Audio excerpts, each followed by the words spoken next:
You're listening to The Jacob Valk Show. He's breaking down the latest and greatest in sports as only he can. Follow him on Twitter at RealJacobValk. Here he is, Jacob Valk.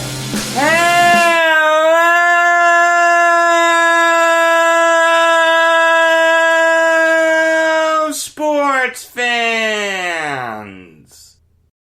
Welcome to another edition of the Jacob Valk Show.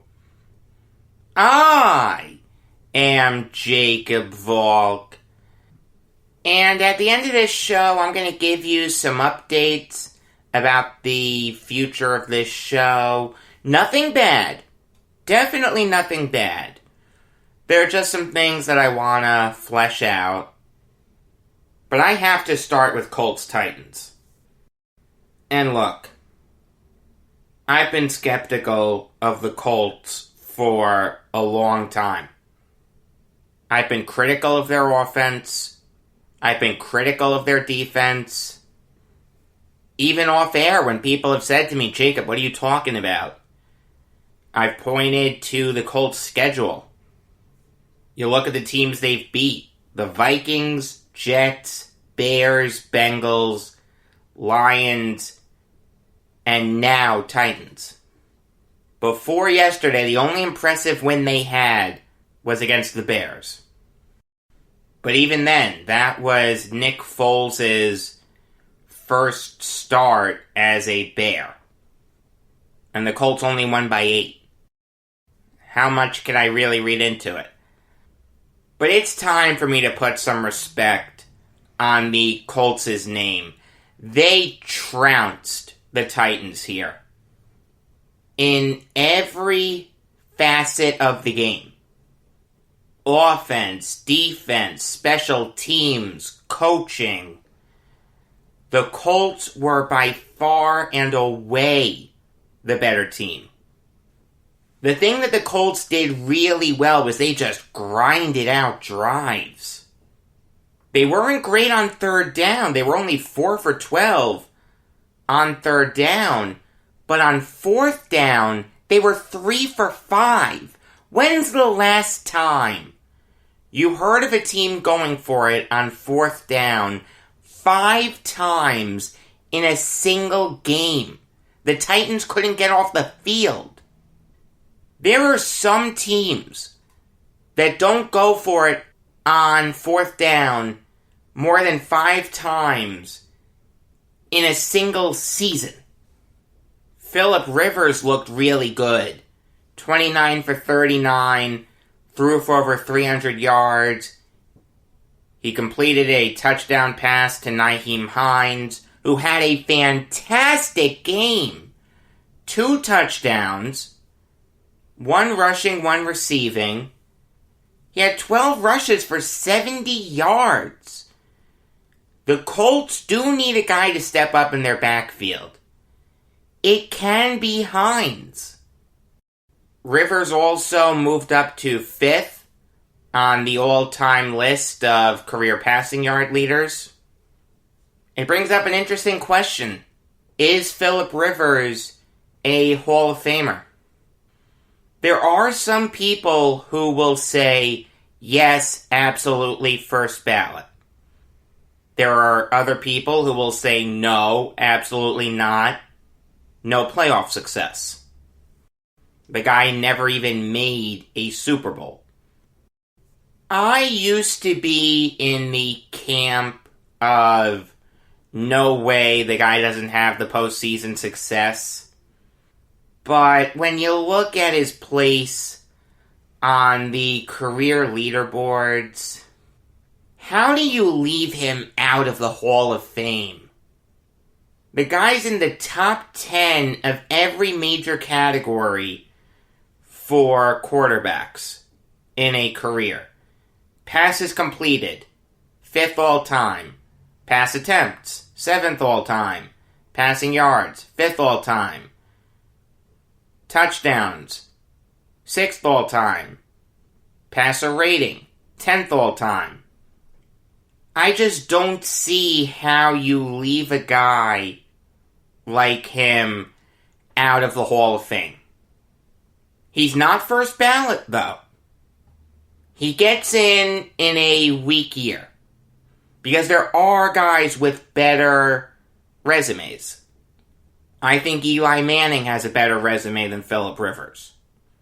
Larry Fitzgerald has a much better resume than Phillip Rivers. Rivers only made one AFC title game in his career. He went up against the undefeated Patriots, and he lost 21-12. And in that game, Rivers was terrible. Completed less than 50% of his passes, threw 2 interceptions. The Chargers didn't have a touchdown in that game. That does mean something. He is a Hall of Famer. He's not in the upper tier of Hall of Famers, but he does deserve to be in. But going back to this game turned on its head in the third quarter. The whole third quarter. The Colts get the ball to start the second half.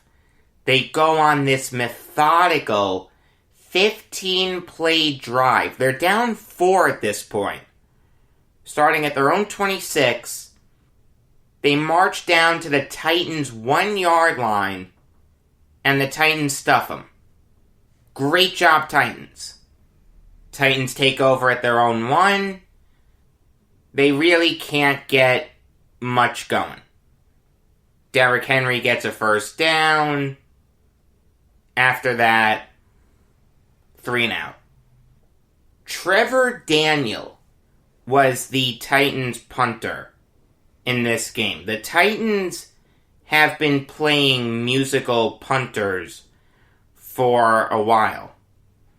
They decided to give Daniel a shot. And here's a young kid, he's 25 years old. He grew up in Tennessee. He went to the University of Tennessee. He was a volunteer. And now he gets to punt for his hometown team.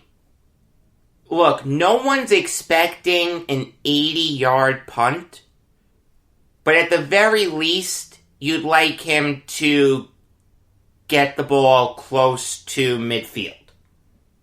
Instead, the ball hits off the side of his foot, and it only goes 17 yards. So the Colts take over at the Titans' 27-yard line. He's lucky that Nissan Stadium wasn't at full capacity, because everyone in that stadium would have been booing him. I mean, that punt reminded me of something that I see in Madden. I used to play the game on rookie difficulty when I was younger. The CPU's punter would usually shank the punts at least once or twice a game. And now looking back on it, it's like, how often do you see that? Well, that just became pretty realistic. It took the Colts 4 plays to punch the ball into the end zone, and that gave them a lead that they would never relinquish. The next drive, the Titans can't get anything going. They go 3 and out. Daniel on to punt again. Murphy's Law. Whatever can go wrong will go wrong. Now, this one wasn't on Daniel. He just didn't get any blocking in front of him. E.J. Speed. A guy who, I'll be honest with you, I've never heard of. Comes up with a big special teams play. He blocks the punt. And the Colts are able to run it back for a touchdown. Nice job there by TJ Carey. So the Titans go from a goal line stand to seeing their punter shank a punt to giving up the lead and then getting their next punt blocked. Right there, you knew this game was over. I mean, the Titans did get something going after that. Early into the fourth quarter, the Titans did get the ball down to the Colts' 26-yard line. They're only down 10 at this point. It's not impossible for them to come back. It's really not. Stephen Gostkowski has struggled kicking all year. Before yesterday, he had missed 7 field goals. He's missed 2 extra points. If you'll recall, opening day against the Broncos, Gostkowski nearly cost the Titans that game. He missed 3 field goals and an extra point. Late in that game, Gostkowski drilled a go-ahead field goal, and you saw the jubilation on Gostkowski's face afterwards. But no one watching that game had any faith that Gostkowski was going to make that field goal. In fact, from the month of October on, Gostkowski has only made 3 field goals. He's attempted 8. He missed this one. 44 yards, wide right. 5 plays later, Jacoby Brissett punches it into the end zone. 34-17 Colts. Turn out the lights. Game over. We can all go to bed. The Colts outscored the Titans 21-0 in the second half. You can't win games like that. You can't win games when you commit 3 special teams mistakes. The Titans special teams coordinator is Craig Aukerman. This is his 3rd year as the Titans special teams coordinator, and it'll probably be his last. I understand last year the Titans were really good on special teams. The Titans led the NFL with 4 blocked kicks. They were tied with the Patriots. Brett Kern made the Pro Bowl. He was an All-Pro. I get that. But what have you done for me lately? The Titans special teams have struggled all year. And now the Titans have lost the tiebreaker to the Colts. As it stands right now, the Colts and Titans are both 6-3. But if you look at the AFC South standings, the Colts are in first. 2 weeks from Sunday, the Titans get a chance at revenge. They need to win that game. It's just that simple. Alright, now it's time for me to make my 3 NFL picks. I've been on a roll recently. Started the season 500, and ever since then, I finished each week 2-1 or better.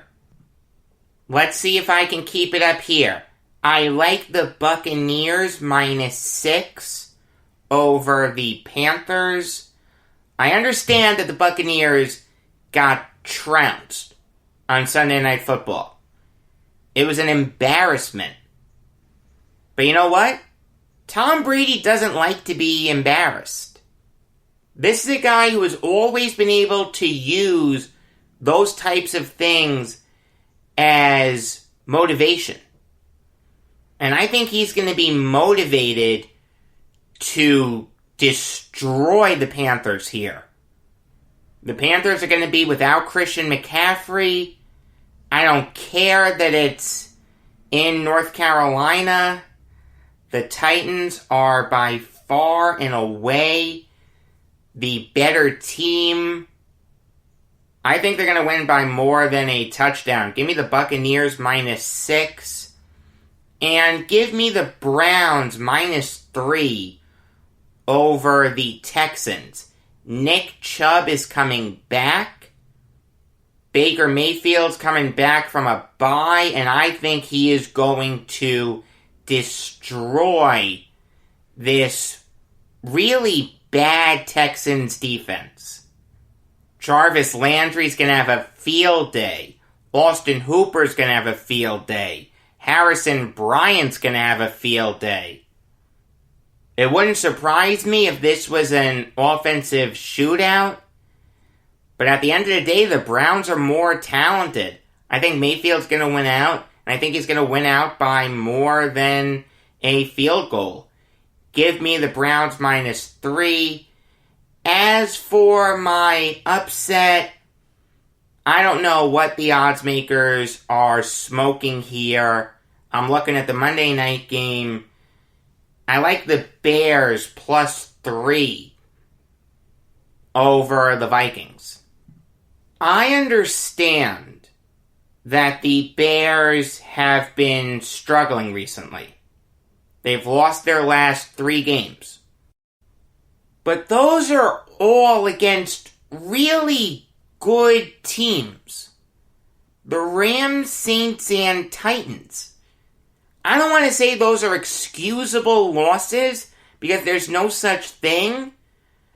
But none of those teams that I just mentioned are as bad as the Vikings. This is not a good Vikings team. Kirk Cousins hasn't had a great season. I understand that Dalvin Cook looks like one of the best running backs in the NFL right now. The guy already has 12 touchdowns. But how's he going to do against Khalil Mack? How's he going to do against that incredible Bears defense? This is a bounce-back game. There's no question about it. If the Bears don't win this, they're in trouble. They know that. I think they're going to be really motivated. It's at Chicago. It wouldn't surprise me if the Bears won this game, but I definitely think they're going to cover the 3-point spread. Alright, now I'll give you some baseball Valk talk, specifically about my beloved Yankees. According to John Heyman of the MLB Network, the Yankees, Mets, and 3 other teams have expressed interest in Yadier Molina. After that, a report came out from Joel Sherman, Ken Davidoff, and Dan Martin of the New York Post that said that the Yankees are going to listen to trade offers for their incumbent catcher, Gary Sanchez. I've defended Sanchez a lot. I understand that he is a dreadful defensive catcher. He's better than he once was, but he's still not where you'd really like him to be. Last year was the first year since 2017 that he led the American League in errors committed as a catcher and pass balls. He also finished 5th in the American League in terms of errors committed regardless of position. I understand that this guy suffered a massive regression, not just with the glove, but with the bat. The guy hit 147. 253 on base. 10 homers, 24 RBIs. That equates to a .365 slugging percentage. That's not good. But here's what you need to realize. Gary Sanchez, on opening day next year, is going to be 28 years old. This season was 60 games. How much can you read into those stats? I can make the argument that they'd be much better over the course of a 162-game season. Also, Sanchez is a guy who hits for power. He just does. In 2016, in 53 games, the guy hit 20 home runs. He was the AL Rookie of the Year runner-up. 2017, 33 home runs. 2018, infuriating season. Sanchez was hurt. Holy God, that was painful to watch. 2019, 34 home runs. Do you have any idea how much of a luxury that is? To have a catcher that can hit for that type of power? Since 2016, no catcher in baseball has hit more home runs than Gary Sanchez. Yeah, I can look past the bad average. I can look past the bad defense. When you have a catcher that can hit for that type of power, I'll take the good with the bad. With that being said, though, the best catcher in all of baseball is a free agent. And no, I'm not talking about Yadier Molina. The idea that the Yankees would trade Gary Sanchez so they could bring in Yadier Molina for the last year or two of his career is ridiculous. I understand that the Yankees have a history of doing this. Jose Molina, Ivan Rodriguez, Elrod Hendricks. I'll even give you a crazy one. Bubbles Hargrave. Look him up. Please, look him up. I'm not kidding. It's an incredible story. But if I'm going to get rid of Gary Sanchez, I'm not doing it for Yadier Molina. He's a future Hall of Famer. I get that. He can still contribute. Good for him. The guy hit .262 last year with 4 homers and 16 RBIs. The year before, he hit .270 with 10 homers and 57 RBIs. But he's 38 years old. If I'm going to trade Gary Sanchez, I'm not opposed to it. Get starting pitching. Please. There are no starters available in free agency that I want. I don't want Trevor Bauer. I don't think he's going to work in New York. The only way to improve your rotation is through the trade market.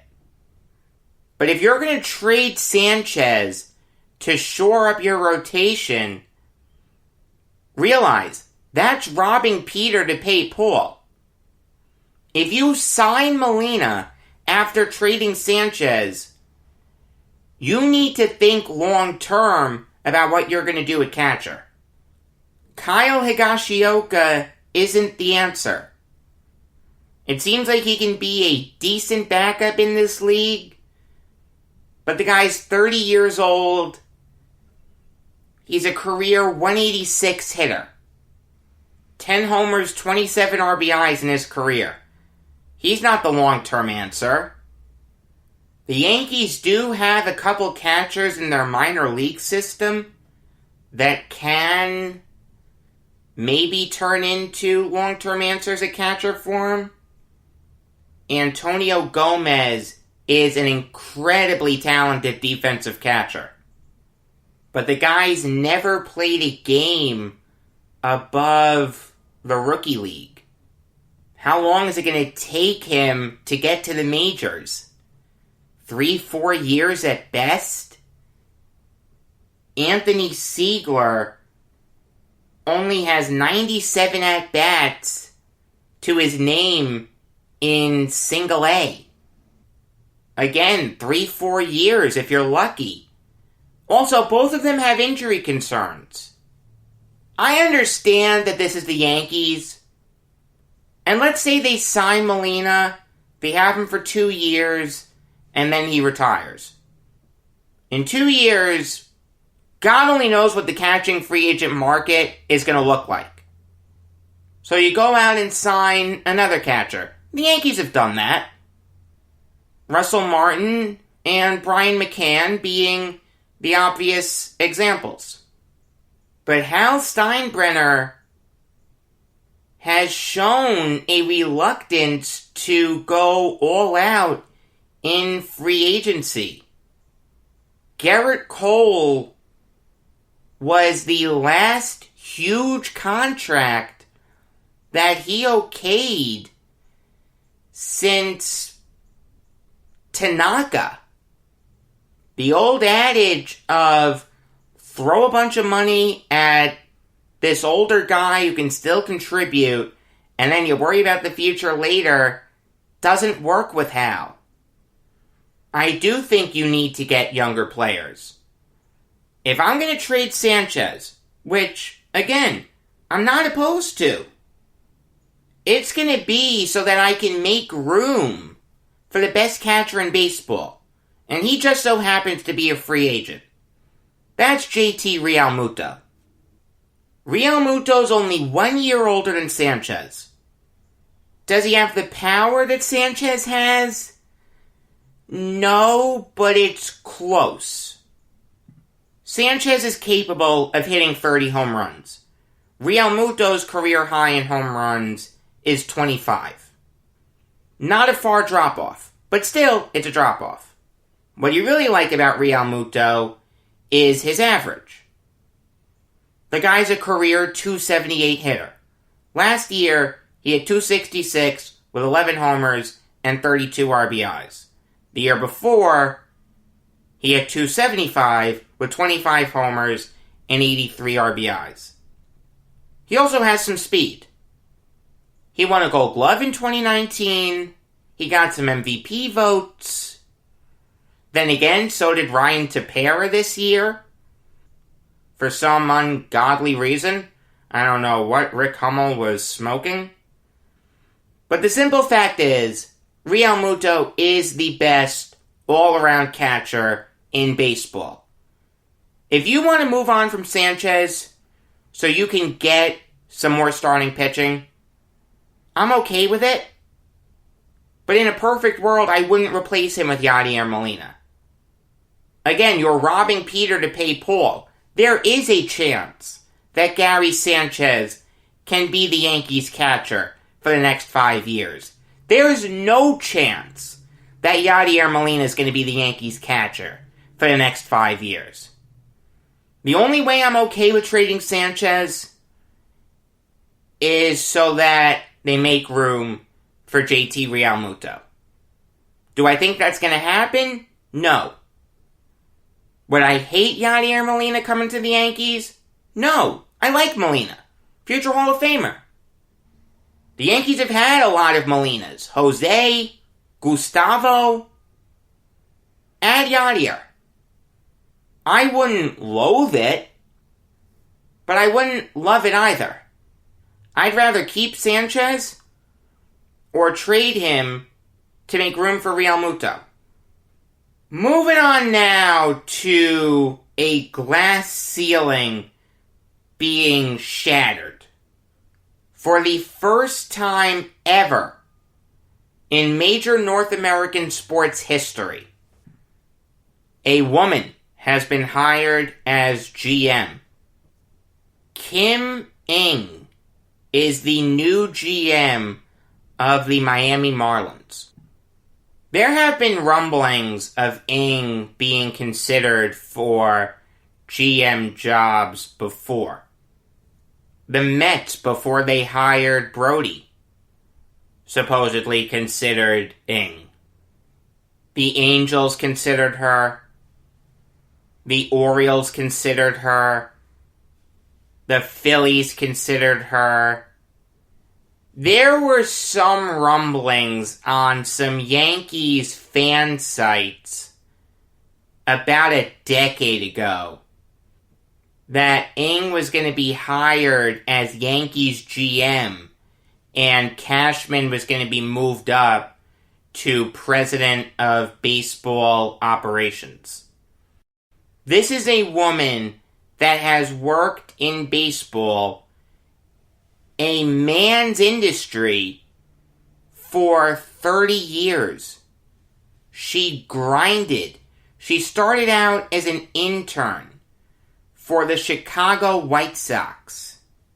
We've all heard the joke. What's the difference between an intern and manure? No one cares if you step on an intern. That had to be doubled for Ng because, again, she's a woman. But she worked her way up, made her way to the Yankees, which is where the Jeter connection comes into play. She was with the Dodgers after that. Before Ned Colletti was hired as their GM, the Dodgers interviewed her also. Colletti was so impressed with Ng that he kept her as an assistant GM. She's been working as senior vice president of baseball operations for Major League Baseball since 2011. She's working for Joe Torre. We all know the Jeter-Torre connection. I'm sure Torre gave Jeter a glowing recommendation of her. I don't know how much say she's going to have because Jeter does call the shots, but she's the GM. She's going to have a seat at the table. She's going to be listened to. Make no mistake about it. This is a momentous day for women in sports. We've had women referees. We've had women coaches. We've never had a woman GM until today. And you know what? I think she's going to do a great job. She's very smart. Her reputation precedes her. She is incredibly smart. This is a new era for women. For the first time ever, we're going to have a woman vice president. And I'm all for it. My mom's a doctor. That used to be a man's field. She has some horror stories, boy. Let me tell ya. The glass ceiling is broken. Think about it.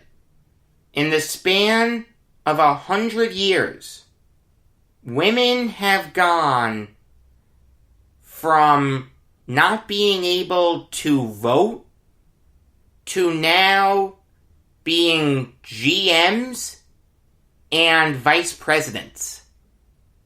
This is a historic day. Make no mistake about it. Alright, now I'll give you some college football Valk talk. Not a great weekend for college football, but I do want to talk about the game tonight that features a top 25 team, East Carolina versus Cincinnati. And I'll start with the Pirates. They have a solid offense. It's in the middle of the pack in terms of points per game. Holton Ahlers has put together a good career at ECU. He's completed 63% of his passes this year for over 1,300 yards. He's thrown 12 touchdowns. He only has 5 interceptions. He's not a bad player.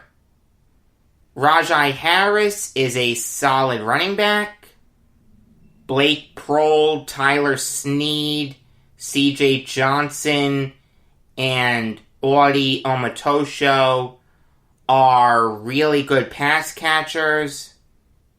But the reason that ECU is 1-5 is because their defense is dreadful.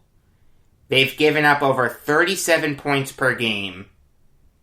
They have a couple solid players. Jarrell Wilson has 3.5 sacks this year, and Warren Sabb has a pick 6 to his name. But other than that, they really don't have any good players on defense. Mike Houston really needs to get that sorted out.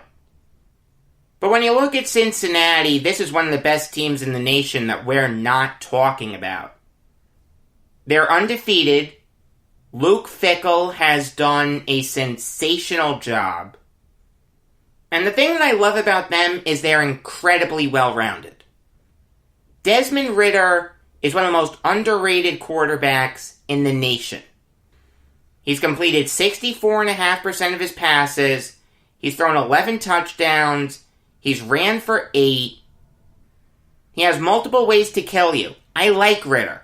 I like watching him play. And Jared Dokes has 511 rushing yards and 7 touchdowns. They're going to ground and pound the Pirates to death tonight. Defensively, the Bearcats have some really talented players. Ahmad Gardner, Kobe Bryant, Arquan Bush, James Wiggins. Their secondary is incredible. Myjai Sanders reminds me a lot of J.J. Watt. He already has 5 sacks and 3 pass deflections. He's crazy athletic. It wouldn't surprise me if he started climbing up some teams' draft boards. I am going to watch this game tonight. It's college football. Anything can happen. But there's a reason that the Bearcats are 27.5 point favorites tonight. I'm not going to say one way or another if they're going to cover the spread or not, but I will say that Cincinnati's going to stay undefeated. Okay, here's what I wanted to say about the future of this show. Again, nothing bad. Wednesday is the NBA draft. I already did the mock draft with Nick. Thursday, I'm going to recap the big stories from the NBA draft. I'm not going to go pick by pick. I'm just going to break down all the big stories from the draft. 2 days before that, teams will be allowed to make trades. And, again, I think you're going to see a ton of trades. So, next week, I think I'm going to talk a lot about basketball trades. I'm not going to save it for one show. What I am going to do is save all the free agent signings for one show. Free agent negotiations are set to begin a week from today at 6 p.m. Eastern Time. Players can officially sign contracts the Sunday after that at 12:01 p.m. Eastern Time. I'm going to break down all the big moves from after the November 20th episode of the Jacob Valk Show is published onwards on the November 24th episode of the Jacob Valk Show. That's a Tuesday. I want to save the Monday to talk about football. That Sunday, November 22nd, the Jets are a 4:05 start against the Chargers. I will recap that game right after its conclusion. That November 24th show, when I'm recapping all the big signings, all the big trades, whatever breaks from November 20th onwards, will be the regular episode of the Jacob Valk Show. It's not going to be a special episode. also, November 26th is Thanksgiving. I'm going to take Thanksgiving off. I'm going to take Black Friday off. You're not going to hear from me until the November 29th Instant Jets recap when they play the Dolphins. From November 30th on, it'll be a normal schedule. Until next time, I am Jacob Valk saying, hey, Cabby, can you turn that thing down 100 disciples?